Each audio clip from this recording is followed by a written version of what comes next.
Welcome everyone to our last in a series of what's been a great summer of webinars. Today we're going to talk about the duty to maintain and repair and what happens when you don't maintain and repair common property as a strata corporation. Many thanks to Jamie Blay from Access Law Group, who's going to be your host and your speaker today. And of course, thanks to BC Housing for all of their ongoing support and for their incredible commitment towards building excellence and research.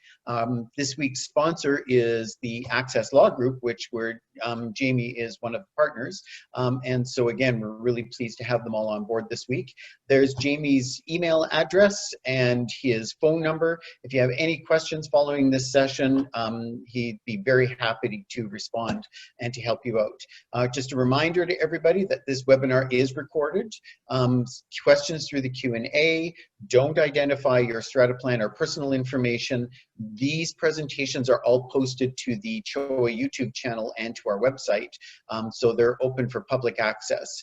And we'll keep all of the questions to the very end, unless there's something that's very specific that pops up as we move along. So Jamie, without any further ado, it's all over to you. Great. Thanks very much, Tony. Thank you for this opportunity. And hello, everybody out there in Zoom land. Today I'm going to talk about duty of the strata corporation to maintain and repair, or alternatively, what happens when you don't maintain and repair.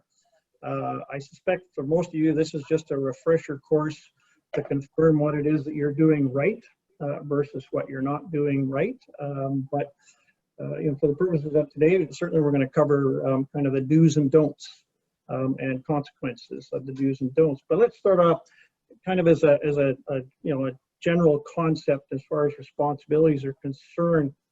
Section 3 of the Strata Property Act is really the section that identifies responsibility for managing and maintaining common property and common assets, which are owned by all owners as tenants in common.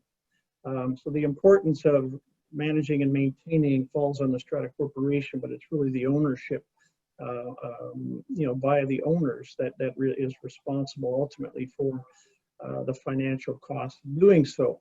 I think it's important to note that it's a fundamental duty, and as far back as 1996, Mr. Justice Bowman in Royal Bank of Canada versus Holden said, repair and maintenance is a fundamental duty critical to the realization of the condominium concept. So what we're talking about isn't new. What we're talking about is something that it really has been generational through the various condo or strata legislation.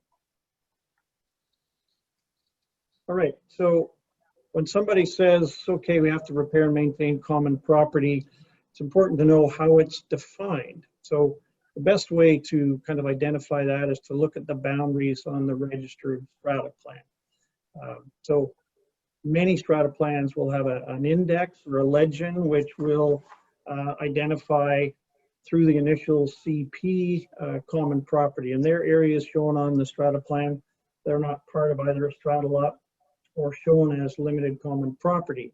So for those of you who are maybe new to the game, getting your hands on a copy of a strata plan is a great place to start in terms of looking at how common property is defined.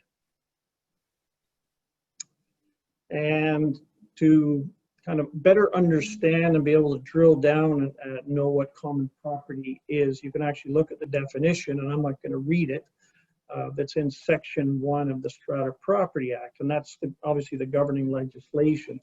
But this definition covers everything from soup to nuts, really, in terms of identifying what is common property. And again, if you flip back to your plan, you can then look at this definition and try to better understand, again, what is or is not common property. Common assets, again, it's a definition, a defined term in the Strata Property Act, and again, it's spelled out in this slide. So when it comes to the word common, it applies both to common property and to common assets. And the strata corporation, your strata corporation may or may not have common assets, but it's still something to keep in mind when you're looking at repair and maintenance. So here's a list of some of the typical common assets, and Some of these may apply, some may not. Strata corporations often own a strata lot, whether it's a caretaker suite or a guest suite, furnishings, artwork, recreational assets, gym equipment, so on and so forth. There are strata corporations that have marinas, and that may have common assets such as marina equipment. Some golf courses in the interior, stratas in the interior have golf courses, and so they have common assets in the form of golf course facilities. Again, this is just a short list and not meant to be exhaustive, and you can probably think of other things that would fit within this definition. Okay, so the big question right now, who repairs common property? The question of whether or not the strata corporation can make an owner responsible to maintain and repair common property is really set out in section 72 of the Strata Property Act. And you can see from the slide that it dictates the obligation of the strata corporation to repair and maintain common property and common assets. This is a section that is inextricably linked with bylaws. As you can see, sub 2 says the corporation may by bylaw make an owner responsible for repair and maintenance of limited common property that the owner has the right to use, common property other than limited common property only if identified in the regulations, and subject to prescribed restrictions. You'll note in red there that the regulations don't currently permit any transfer of obligations to owners to repair and maintain. And I think that's generally for good reason, that the drafters of the legislation haven't figured out when or where it would be appropriate to transfer some of those strata repair and maintenance obligations to individual owners. So it's important to keep in mind that although you can read this section and see that there may be a possibility of some transfer of obligations, at this moment in time that really doesn't exist, at least from a legislative perspective. So Jamie, on this front, I said I was going to wait to the end for questions, but we now have 4 questions of the same vent that go right to this.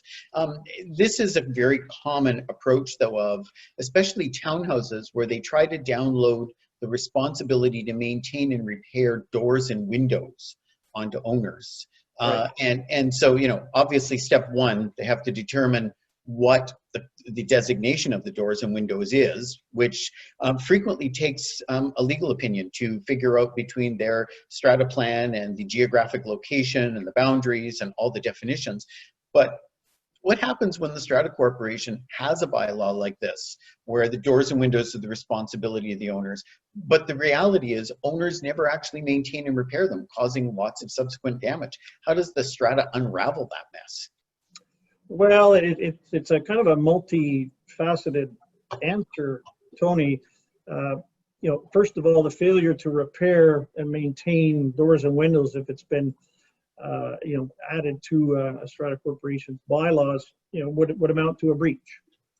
And so when you have a breach, then you have a protocol for dealing with the breach. That is the strata council for dealing with the breach and requiring the breach to be remedied. And certainly if you want to take this right to the very end, if owners fail to repair and maintain, thereby breaching the bylaw, I think the strata corporation could take the bull by the horns and undertake whatever repairs are necessary. But I think that begs the bigger question, though, from a policy perspective, is why would you want to download that obligation when the strata corporation is certainly the better party to be observing, inspecting, and repairing and maintaining, those things that are really integral to the building envelope, at least in my view. Yeah, well, and then we also know that the singular contract that does 78 townhouse doors, windows, and repairs is going to be cheaper than each owner doing it, and odds are most of the owners aren't going to do it anyhow. So, which results in this always the same problem we have, which is the essence of this presentation: what happens when stratas don't maintain and repair property. So then we go through CRT challenges over whether the bylaw is enforceable, and then the whole issue as to whether they can actually enforce it and who's going to pay the cost. And that's, again, that's from a policy perspective. I think strata corporations, ought to consider the importance of taking over the responsibility, as you said, from a cost perspective, from an insurance perspective, from a quality work perspective, and also covering off such things as WCB insurance, and making sure that when owners have a handyman or do-it-yourself neighbor trying to do the repairs and maintenance, they're actually causing more problems rather than less problems. Yeah, we had shades of that a few years ago where someone decided to put in skylights, and everybody awoke on a Saturday morning with a guy in a skill saw cutting a hole in the roof of their townhouse unit. So, yeah, it never works out well, does it? I've not seen it work out well, no.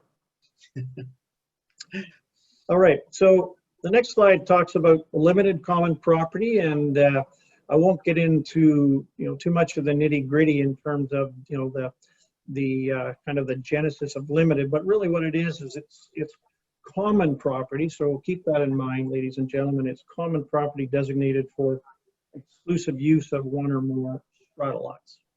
And when it comes to exclusive use, then the obligation to maintain and repair limited common property can, to an extent, be dictated by and through the bylaws of the strata corporation. Again, knowing what is limited common property, this slide talks about the horizontal boundaries shown on the registered strata plan. So again, going back to what I said early on, having the filed strata plan, not the plan that's attached to a disclosure statement, but the filed deposited strata plan, really gives you an idea of where limited common property and common property start and stop. And it's either going to be on the plan that a developer put in place, or it's something that strata corporations can designate by use of Section 74 of the Strata Property Act. All right, so I'm probably talking to audiences who live in apartments, townhouses, mixed-use buildings, so on and so forth. So what is a typical type, not necessarily applicable to you, but we're looking at decks, balconies, and patios. Parking areas allocated for specific use for a limited number of units. And that may be in a mixed building where there's residential and commercial components. And storage lockers. As I said, this isn't an exhaustive list. You can probably think of a half a dozen more, but it's just a kind of an idea of what may be typical across the board, depending on the type of strata that you're in.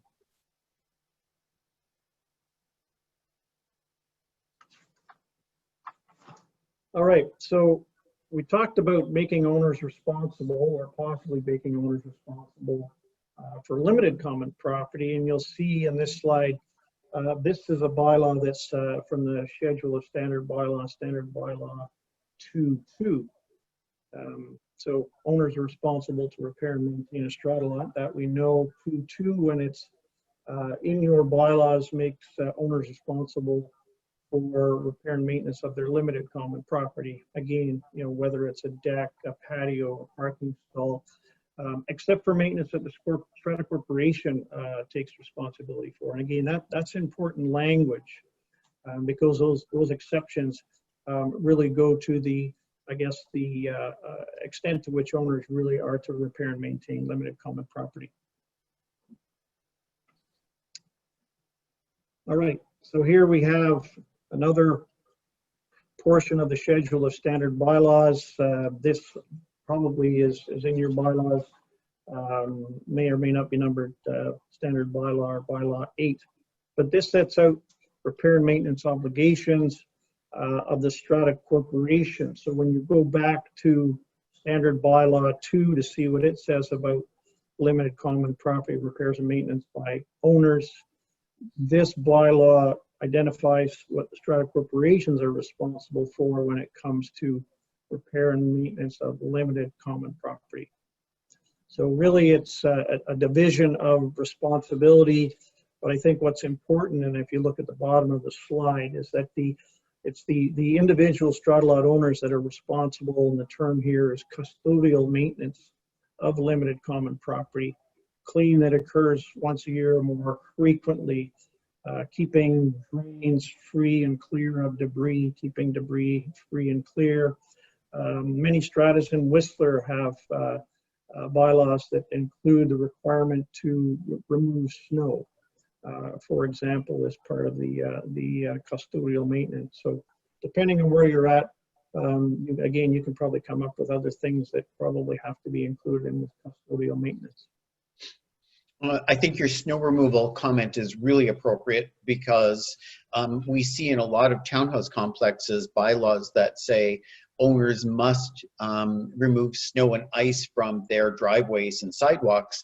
But when you look at the strata plans, in a lot of cases, those sidewalks and driveways are frequently common property, which creates a bigger problem for both the owners and the strata corporation.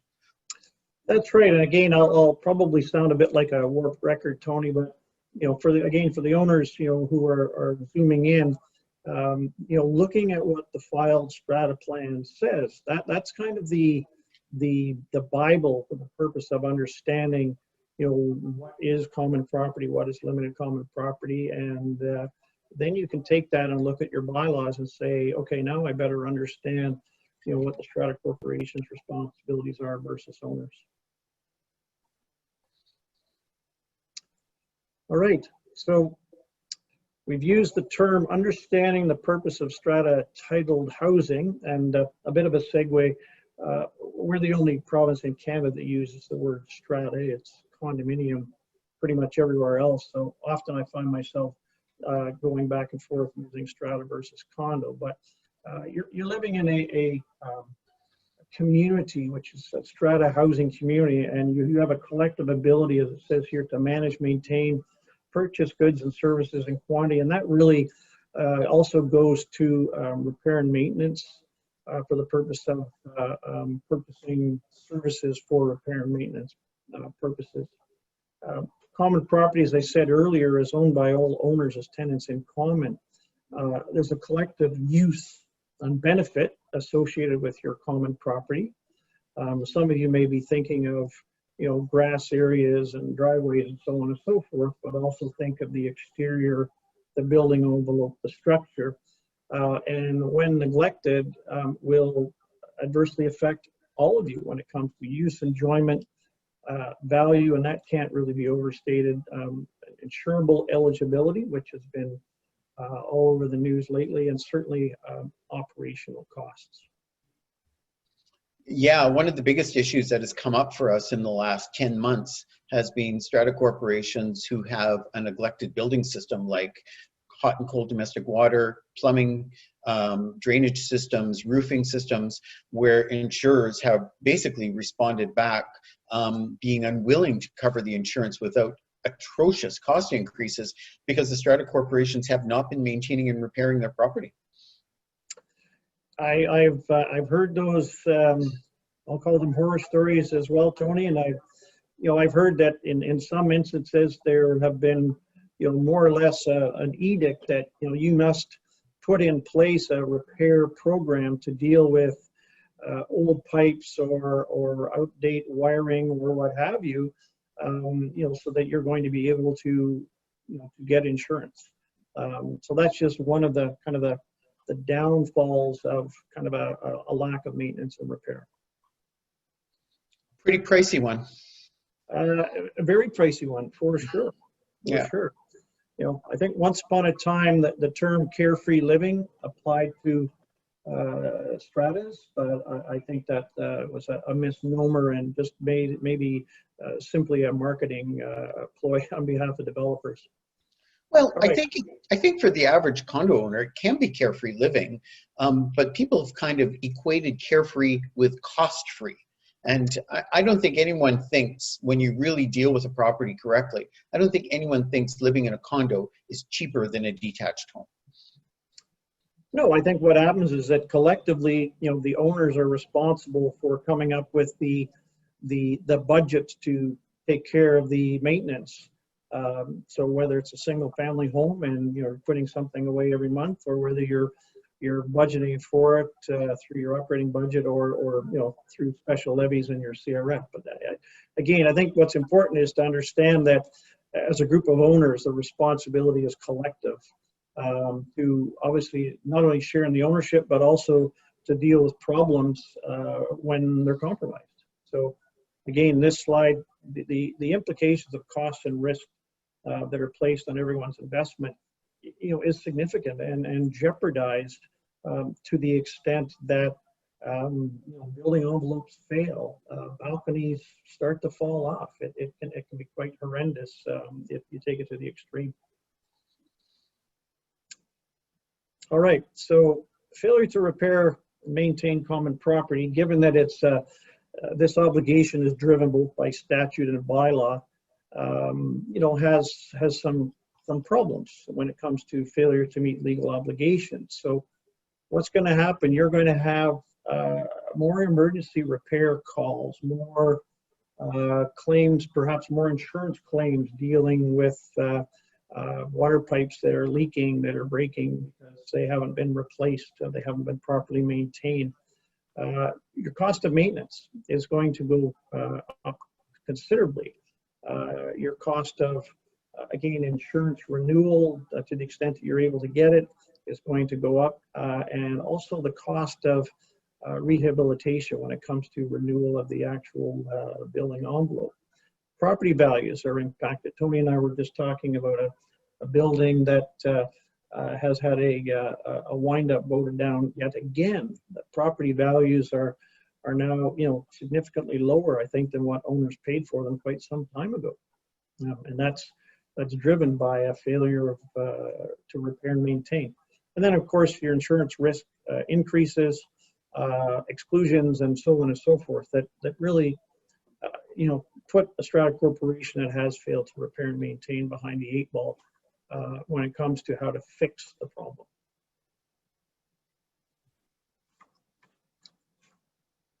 So a little bit more on insurance risk increases. And again, as I said, this has been in the news for quite some time, but you have exposure to unpredictable increases. Perhaps they're a bit more predictable now that we have a history in terms of recent increases. But insurance costs have gone up. The ability to get insurance and renew. I know that there were a number of my clients who found the deadline had come and gone for renewal and were basically without insurance while their brokers hurried around trying to find something for them. And then, of course, we've had the increases in deductibles and exclusions on insurance policies. Again, all of which I think has a genesis in large part to repair and maintenance, age of buildings, age of housing stock, etc. All right, so talked a little bit about what happens when strata corporations fail to repair and maintain. We have the kind of the legal side of it, so we've had the practical side and the exposure and problems associated with it. Now let's look at what strata corporation is exposed to. So court applications, ordering repairs. I was involved in one a couple of weeks ago where the order was for a $5.3 million repair. Owners may apply to the Civil Resolution Tribunal to seek an order for repairs. Lastly, owners can collectively or individually apply to Supreme Court for the appointment of an administrator to oversee repairs and effectively step into the shoes of the strata council. These are all expensive legal options, legal remedies, and certainly will increase the cost to individual owners when it comes to the overall cost to them to fix what needs to be fixed.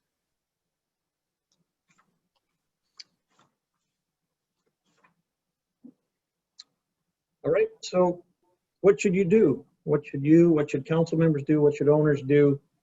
And again, these are just kind of bullet points that really, if you kind of put it into your agenda for council meetings to go over and see where you're at in terms of performance, I think would really help the strata corporation in the long run. So make sure you contribute sufficient funds in your annual budget to fund future repairs. It says here there's no limit to the contribution amount as part of the annual budget. And I think, as an aside, the mindset, I think, has to be that owners need to recognize that paying more for maintenance fees is better than paying less. The next tool, if I can put it that way, is the use of the depreciation report. Depreciation report is mandatory but can be waived.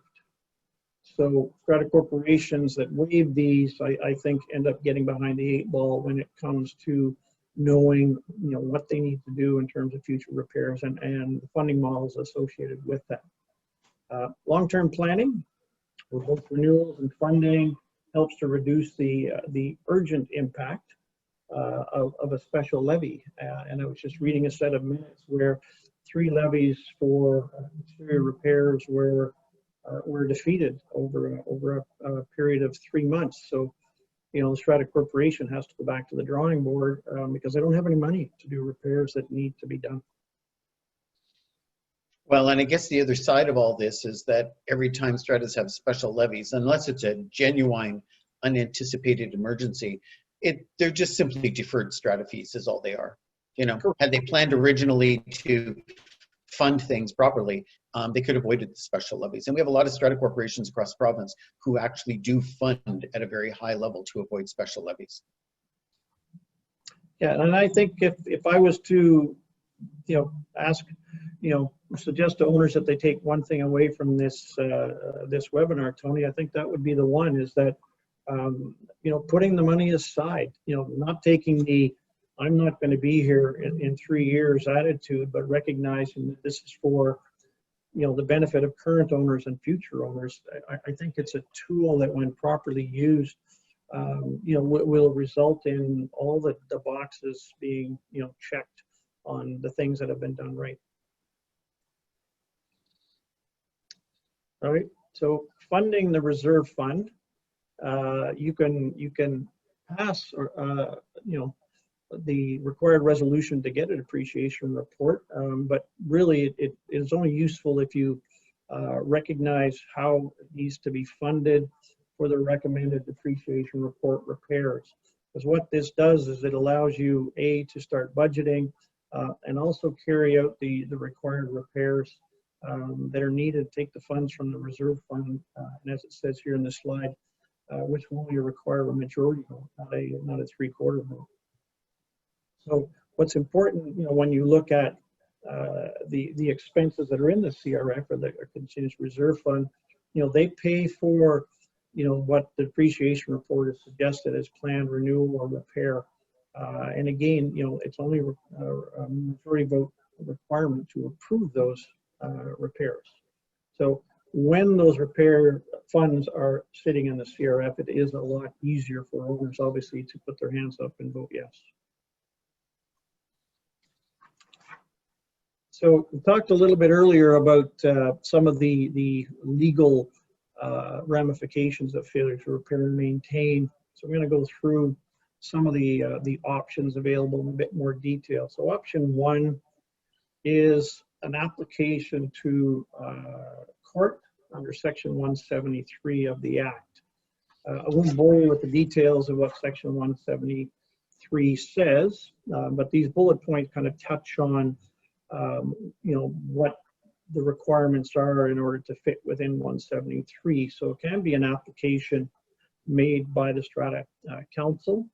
Doesn't need a 3/4 vote, so you can't have a super majority or minority, pardon me, telling the majority what to do or not do.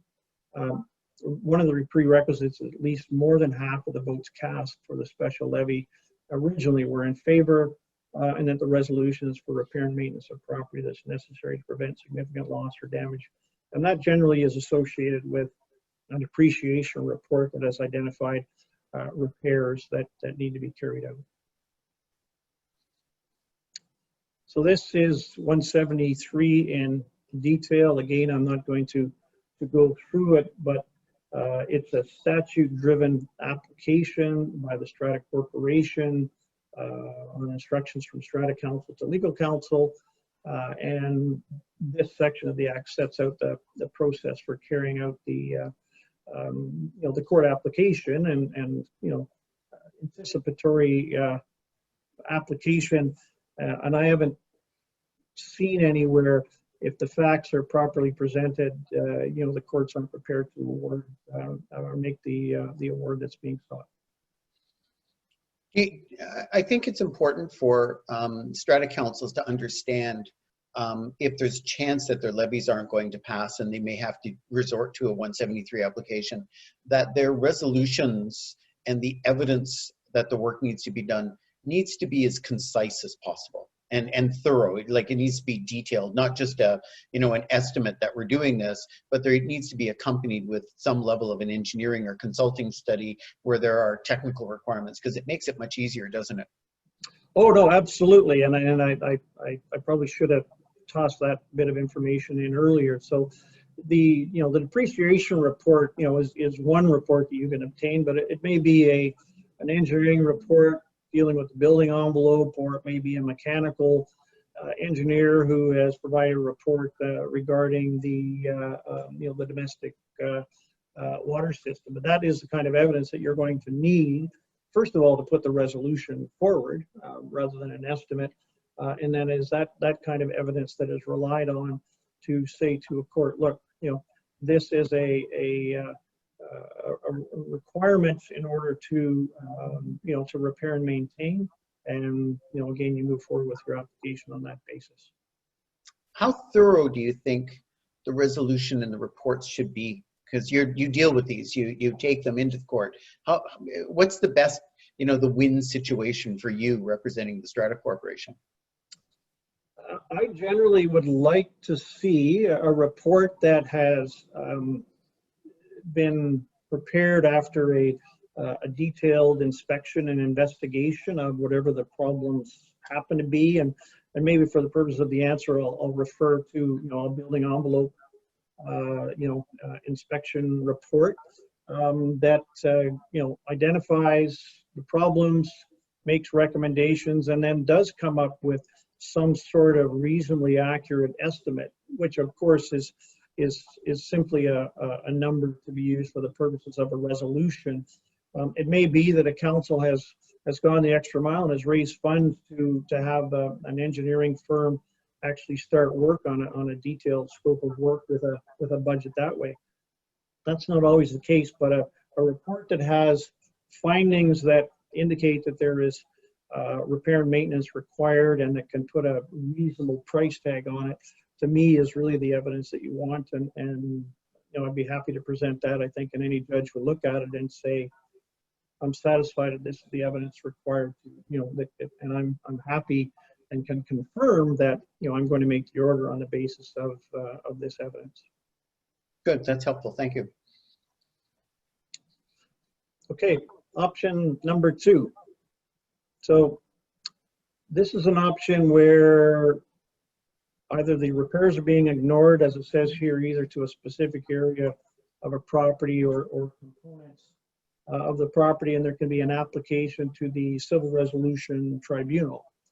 If I could see hands raised, I would ask how many of you have been either on the application end on behalf of Strata Corporation, or on the other end of a tribunal application. But these types of applications are made on a pretty regular basis. I probably see at least a dozen a month in my office, this type of application being made for an order for repair. So the tribunal has taken jurisdiction to make orders for repairs. I think the first decision goes back to about 2017.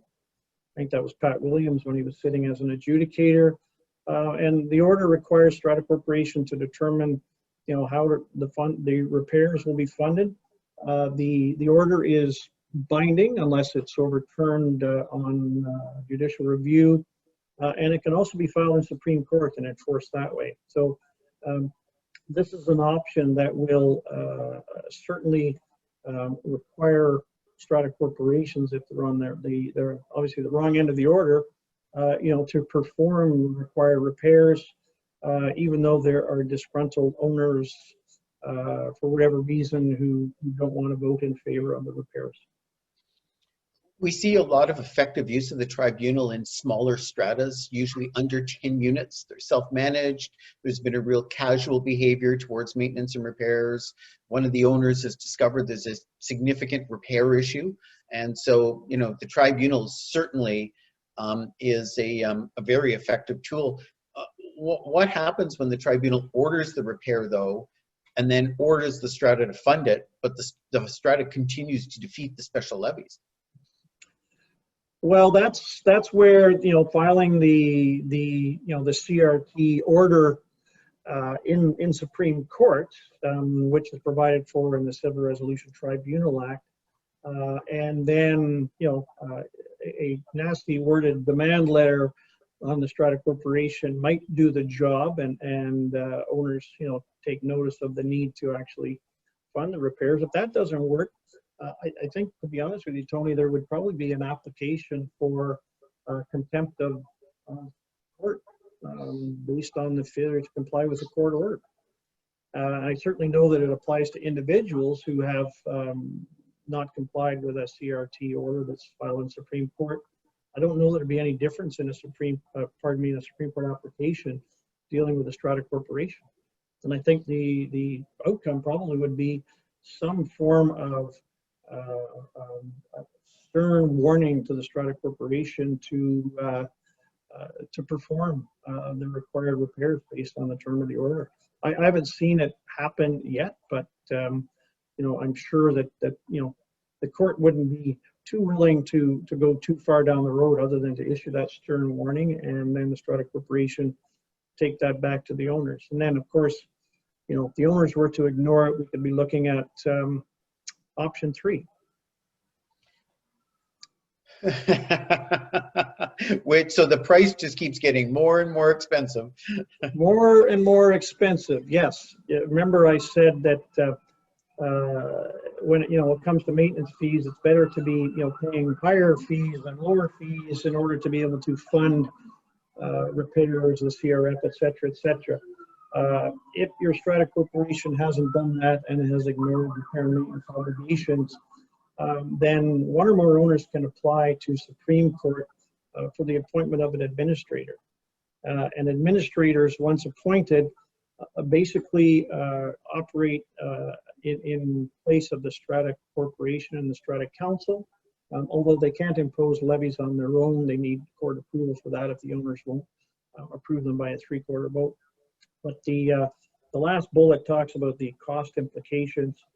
The cost could add anywhere from $5,000 to $10,000 a month, perhaps even more, to a strata corporation's budget, depending on the amount of work that the administrator puts in, the need for legal counsel, the need for independent engineering, and so on and so forth. So this could certainly add to the financial angst of a strata corporation that hasn't been able to do their repairs and maintenance.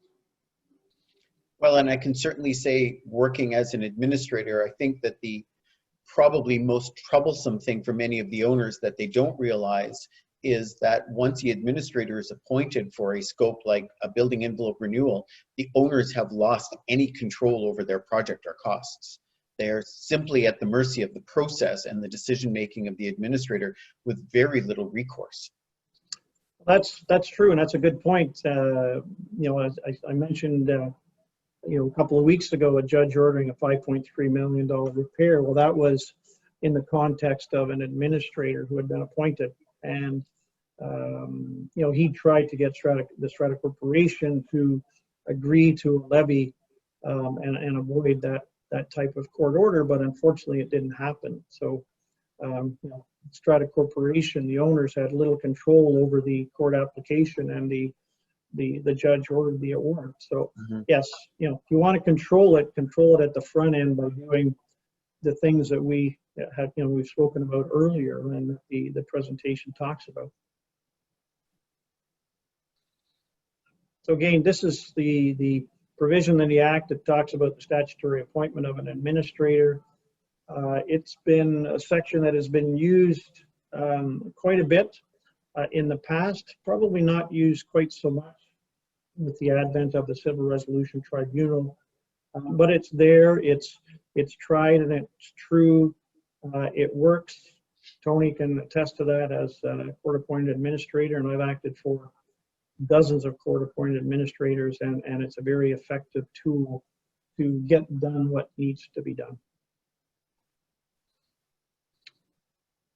All right, and again, this is just kind of the last bits and pieces of the appointment of an administrator.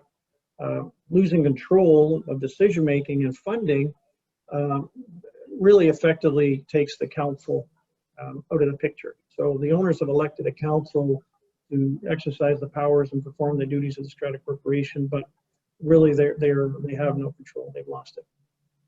And then you look at all the costs associated with the appointment, and again, all of a sudden you're looking at increased monies being expended, whether they're through your operating fund or having to be taken out of the CRF. But the cost control as well as the repair and maintenance control is taken out of the hands of the Strata Council. All right, so maybe as a bit of a wrap up, we'll talk about best ways to ensure strata corporations prepare and maintain your common property and avoid these headaches, costs, delays, and pitfalls, and so on. Get your depreciation report done. Update it, I would say, every 3 years, certainly no later than every 5 years. Use it for planning and funding. It is a planning and funding tool. In Ontario, they had what's called a reserve fund study, and the legislation found that there wasn't enough teeth in the legislation other than to make it mandatory. So they made it mandatory to fully fund your depreciation report. So that may be coming in BC at some point in time. Look at the parts of your common property when it comes to repair and maintenance that need to be kind of included in your repair cycle. This slide suggests at least a 10-year cycle. And I think that's probably a good way to forecast out. A 10-year cycle really lets you know when you're going to be coming up against the significant expenditures, whether it's a roof, whether it's an elevator, whether it's a building envelope or windows, etc. And then contribute to your reserve funds. Again, the ability for current owners to contribute to a fund that maybe they won't appreciate or be impacted by, shouldn't stop the Strata Corporation from really making it an important mandate at each annual general meeting, and that is to just continue to add to your reserve funds, because what it does, is you have a pot of money to use for emergency repairs and maintenance, but B, it also helps to avoid the likelihood of significant special levies down the road.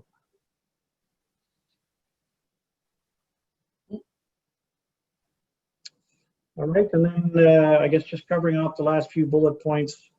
Part of your annual general meeting, again, it's important to, I think, for council to report to the owners, what upcoming major projects are, and 5 to 10 years, 10 years, probably nothing further, I think helps owners identify, what they're looking at if they're in for the long haul as well. And then again, reporting on the importance of annual contributions to the reserve fund. Reduces the cost of collections, as I said, for special levies, financial impact on those who can perhaps afford the increased maintenance fees, but would be hard pressed to pay the special levies. And then you take the depreciation report and you utilize it to kind of spread the long-term effect out over 12-month cycles, or perhaps even longer cycles when it comes to your significant capital projects. So, questions. We have some good ones too, by the way. That was excellent. Thanks, Jamie. The question from a Strata Council member is they've taken several of their projects to the owners, and the owners are not prepared to support special levies. Can the Strata Council make an application to the CRT to order these repairs? I'm not sure that the Strata Council would necessarily be, in the driver's seat as far as that's concerned, but I think that an owner certainly could make that request.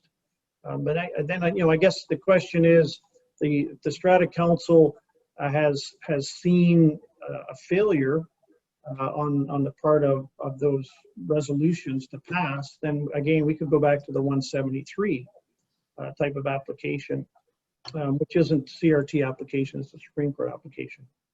Right, right. But the challenge is they're only getting 30% vote in favor of the levies for the repairs, right? And we're actually kind of seeing a strange little condition created for buildings that think they would prefer to sell, or they're trying to wind up. And what's happening is they're deferring all of their maintenance and repairs, but the outcome is they're not actually actively winding up the Strata Corporation either. So after 3 or 4 years thinking they're going to get a bit of a windfall and nothing's happened, now their building is in much worse shape and the owners are not wanting to support any kind of repairs. So, outside of, they're now a good candidate to probably have an administrator, which is most likely for them.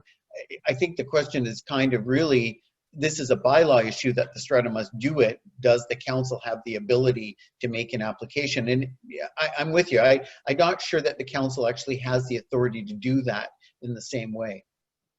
Yeah, it'd be I think an interesting application, and I can certainly see the merits of the application, but I'm wondering whether a court might say, well, have you utilized the other provisions of the Act, or have you applied for the appointment of an administrator?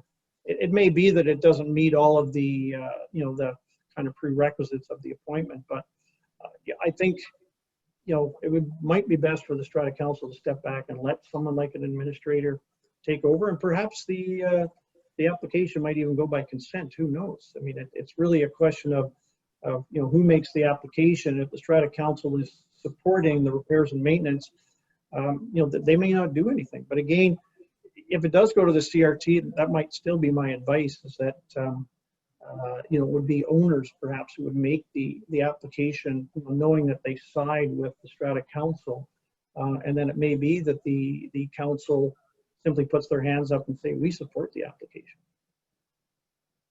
And that's probably the key here, is the Strata Council can actually engage positively by just simply supporting the action. Yeah. The Strata Corporation's balconies are limited common property. So now this is where we get into what we talked about earlier, the very specifics. So their balconies are limited common property, but they have several units that have leaks through the doors into the units. So who's responsible for dealing with those leaks? I would say if you looked at Standard Bylaw 8, that would be part of the exterior of the building envelope, and I would probably say that that's the Strata Corporation's obligation. Yeah, I think it's a misconception with people that just because the balcony area, the horizontal surface, is limited common property, that it suddenly kind of downloads some of these obligations onto owners. And I think that's the challenge people have with misunderstanding that. Well, and I think that if there was an alteration of that limited common property, we could be having this discussion, with a different answer. If there's an indemnity agreement and the leaks are caused by that alteration, then sure, maybe we can download that responsibility. But otherwise, I think you're probably looking at again the bylaw and Section 72 that talks about the obligation of the Strata Corporation to repair and maintain common property. Some questions about depreciation reports, and most of the listeners are probably aware of this, but you can download it off the website. When government passed Bill 14, they did make it possible to change regulations in the future that may determine whether depreciation reports are going to be absolutely mandatory or not for everyone. So the loophole hasn't been changed or closed yet, but I would anticipate this is happening within a year. I would also anticipate that strata corporations are probably going to look at different funding models as government looks closely with this and does some public consultation on what's reasonable.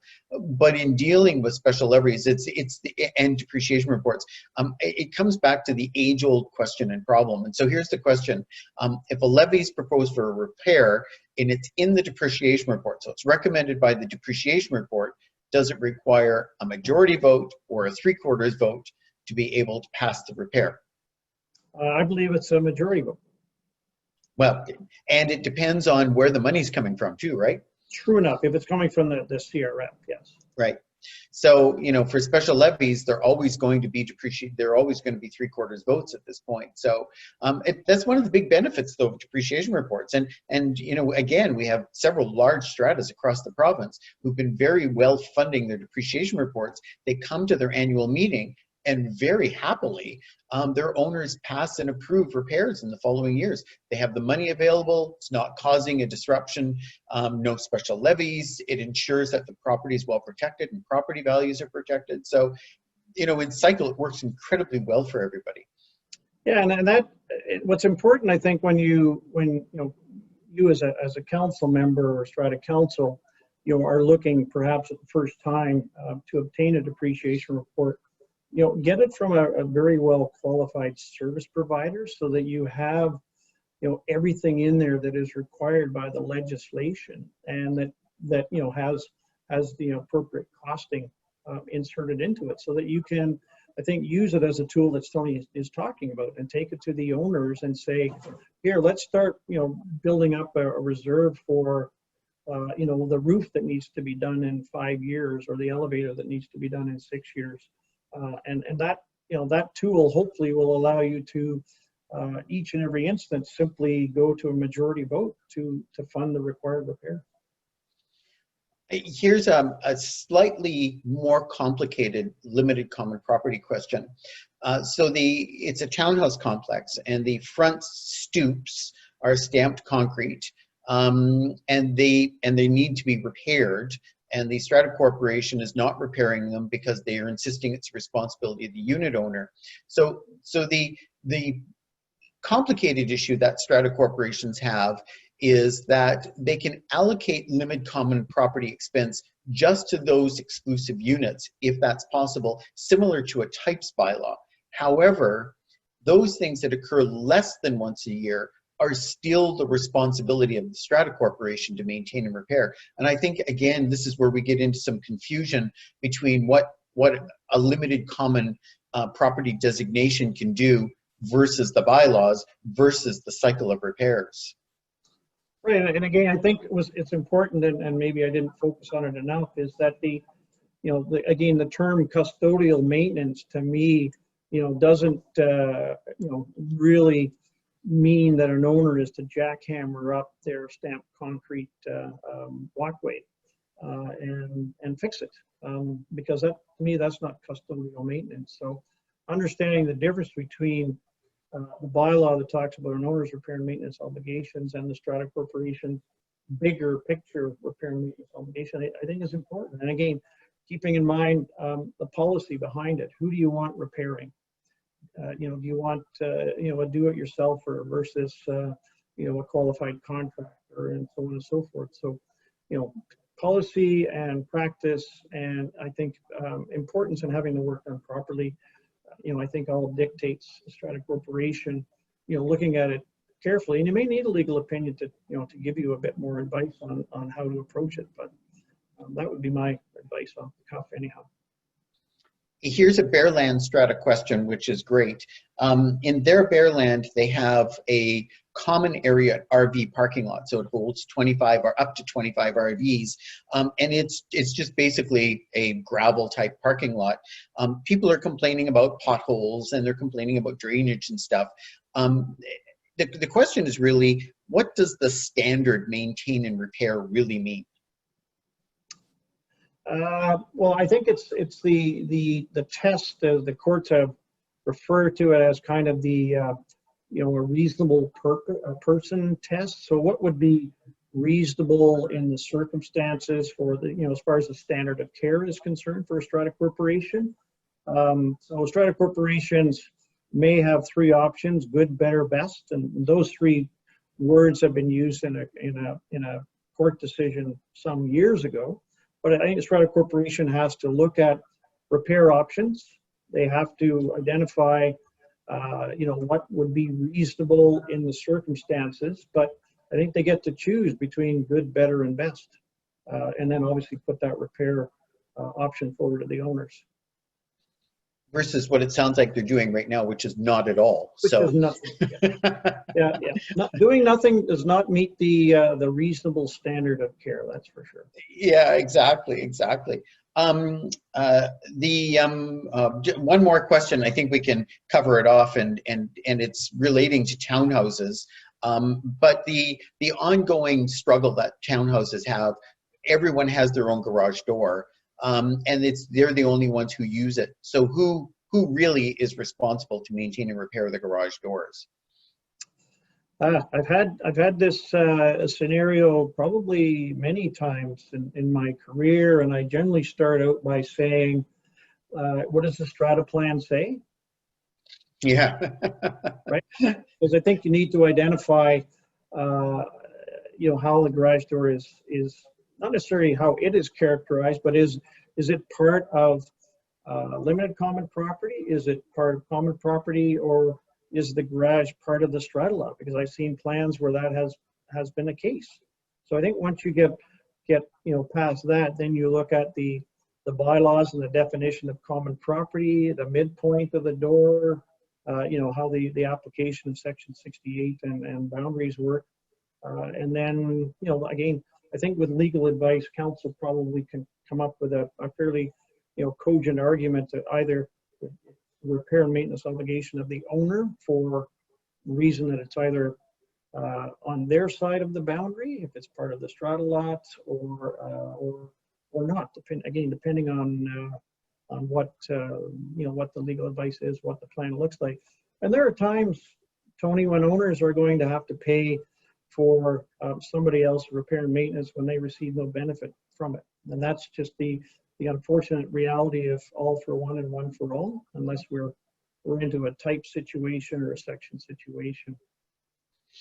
Yeah, it might be time for us to think about doing a session on how to read your strata plan, your bylaws, and apply different scenarios. Maybe it might be a well-used session, I think, for owners. Well, I have been to many seminars, both as presenter and sitting in the audience, where when the question is asked, how many people have seen their strata plan, you have a handful of hands in a room full of 100 or more. So I think it would be good for people to have a better understanding of what it is that they bought and the impact of the strata plan, which is the document when it's filed. That's what creates your strata corporation. There's no other real documentation around. So it's an important piece of information. Thanks, Jamie. That was wonderful. Very much a pleasure for those who are attending today. If you have any questions, again, at the beginning of the presentation, Jamie's email is there. Happy to respond to any additional questions. Thanks again to Access Law Group for supporting. And just a little note for everybody, we had some technical problems with Technical Safety BC a few weeks ago. How ironic was that? But we've sorted all those out. We're going to repost that session, and we'll send out notices through the e-update, so everyone can re-register for that session to look at all the new regulations around inspection, licensing, and renewal that are coming up this fall. So thanks again, Jamie. Very much a pleasure to have you on board. Thanks everyone for participating today. And we'll be ending the session now, but if you have any additional questions, please email us. And have a great day. Thanks, everybody. Bye-bye. Super. Thanks, Jamie. All right.